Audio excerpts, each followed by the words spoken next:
Auzubillahi minash-shaytanir-rajim. Bismillahir-rahmanir-rahim. Sallallahu ala Muhammad sallallahu alayhi wa sallam. আল্লাহর নবী দুজাহানের বাদশাহ সরকারে দো আলম সাল্লাল্লাহু আলাইহি ওয়াসাল্লামে আমাক কিয়ামত কেতিয়া আহিব তাৰ কোনো প্ৰকৃত দিন বা এক্সাক্ট দিন এটা কৈ দিয়া নাই না আল্লাহ ৰাব্বুল ইজ্জতেও কোৰানে পাকত বা আল্লাহ নবীৰ জৰিয়তে সেই দিনটো ঘোষণা কৰি দিয়া নাই যে আমুক দিন আহিব কিন্তু আল্লাহ নবীয়ে বহুত কিয়ামতৰ আলামত কৈছে কিয়ামতৰ নিশানী বিষয় কৈছে যে কিয়ামত অহাৰ আগত এনেকুৱাবোৰ হ'ব আৰু আল্লাহ ৰাব্বুল ইজ্জতে আল্লাহ নবীক ইমান ডাঙৰ ইলমে গায়ব দান কৰিছে যে আল্লাহ নবীয়ে যিবোৰ নিশানী কথা কৈ গৈছে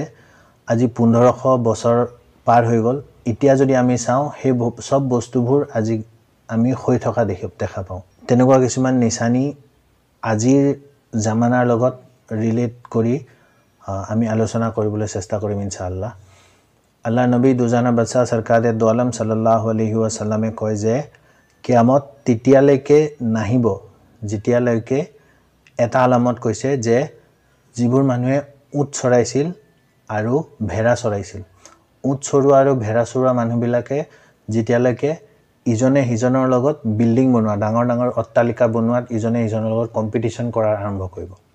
মানে ইজনে হিজনক সফকত লৈ যাব বিচাৰিব মানে ইজনে হিজনতকৈ বেছি হ'বলৈ চেষ্টা কৰিব যে হি যদি এটা বিল্ডিং বনাইছে হি দুটা বিল্ডিং বনাব হি ধুনীয়া বিল্ডিং বনাইছে ই চেষ্টা কৰিব ই তাতকৈ বেছি ধুনীয়া বিল্ডিং বনাব চেষ্টা কৰিব এটো আল্লাহ নবীয়ে কৈছে যে কিয়ামতৰ আগত এটো হ'বই হ'ব বিল্ডিং বনোৱাৰ কথা ভাবিলে আমি সদায় ভাবিম যে আমেৰিকা ইউএছএ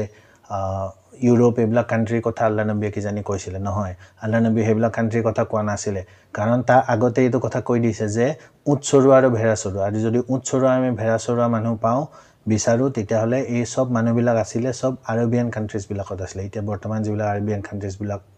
বুলি কওঁ আমি সেইবিলাক কান্ট্ৰিত আছিলে মুছলিম কান্ট্ৰি বিশেষকৈ বেছিকৈ গতিকে আজিৰ যুগত যদি আমি চাওঁ তিনিখন কান্ট্ৰিয়ে মই এক্সাম্পল হিচাপে দিছোঁ উদাহৰণ হিচাপে যে প্ৰথমটো হৈ গ'ল সৌদি আৰবিয়া দ্বিতীয়টো হৈ গ'ল UAE ইউনাইটেড আৰব এমিৰেটছ আৰু ওমান এই তিনিখন কান্ট্ৰি ইখন কান্ট্ৰিৰ লগত বিল্ডিং বনোৱাত যুঁজ চলি আছে সিহঁতৰ ইখন কান্ট্ৰিয়ে যদি এটা বিল্ডিং বনায় ইখন কান্ট্ৰিয়ে তাতকৈ বেছি এটা ভাল বিল্ডিং বনাব চেষ্টা কৰে যেনেকৈ UAE বনালে ব্ৰুজ খালিফা বুলি এটা বিল্ডিং বনাইছিলে আৰু ওমানে তেনেকৈ তাৰ লগে লগে আৰু বেলেগ বিল্ডিং বনোৱা তাতকৈ ধুনীয়া বিল্ডিং বনোৱাৰ চেষ্টা কৰিছিলে এতিয়া আকৌ UAE সিহঁতৰ লগত আৰু কম্পিটিশ্যন দিবলৈ এটা মুন বনাইছে মুন মানে চন্দ্ৰৰ নিচিনা এখন হোটেল বনাইছে হোটেল এতিয়া সৌদি আৰবে তাকে দেখি পিনি পানীৰ তলত কিছুমান হোটেল বনাইছে যিবোৰ সাগৰৰ তলত হ'ব সেই হোটেলবিলাক গতিকে আল্লাহ নবীয়ে যিটো কথা কৈছিলে এইটো সঁচাকৈ প্ৰমাণিত হৈ গ'ল যে যিবোৰ মানুহৰ আবাও আজদাদ বা বাপেকবিলাকে উট চৰাইছিলে ভেড়া চৰাইছিলে সেইবিলাকৰ তাত এনেকুৱা এটা দিন আহি যাব যে সিহঁতে ইটোৱে ইটোৰ লগত বিল্ডিং বনোৱাত মানে অট্টালিকা বনোৱাত কম্পিটিশ্যন কৰিব আৰু সঁচাকৈ এই কম্পিটিশ্যন আজি আৰম্ভ হৈ গ'ল সেই মানুহবিলাকৰ মাজত